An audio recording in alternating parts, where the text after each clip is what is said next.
For years now, we've heard sometimes this backlash where the Chinese are trying themselves or trying because they're told to buy more domestic goods. Is that what you see here?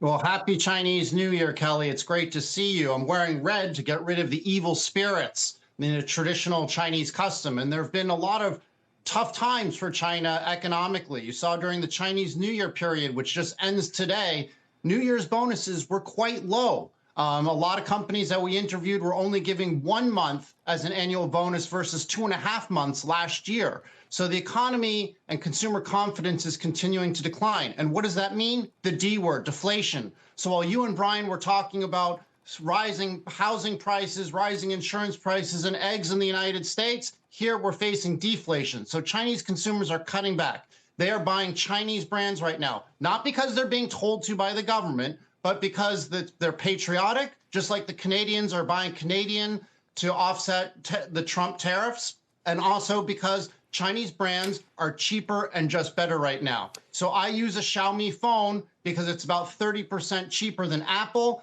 I think it's almost as good. Maybe it's as good as an Apple. So investors need to be buying brands that are Chinese to rise the patriotism trend, and also because they're just good value. Think Luckin Coffee rather than Starbucks. This is okay, Shaun.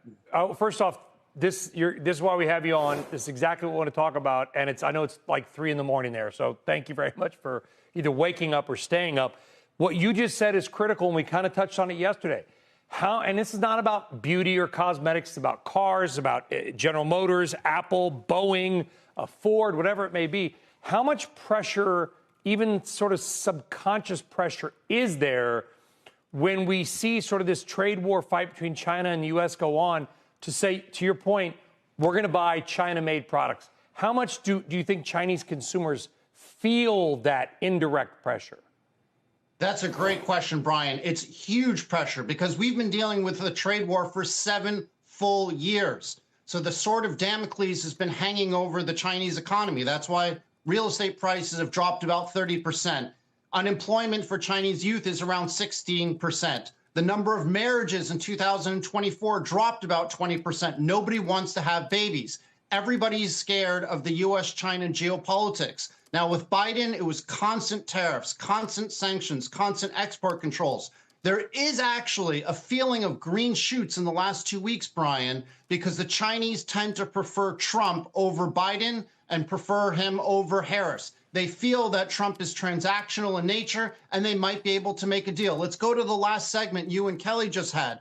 Auto prices are $43,000 for SUVs in the United States, $38,000 for sedans. You know what? BYD, a Chinese NEV maker, just announced yesterday a new car at $9,000 US that has autonomous driving as good as Tesla. How amazing if these Chinese NEVs could come into the United States. That would solve the American inflation problem. Well, yeah, but they have 100% tariffs, and it would decimate an industry that was basically declared as too much of national importance.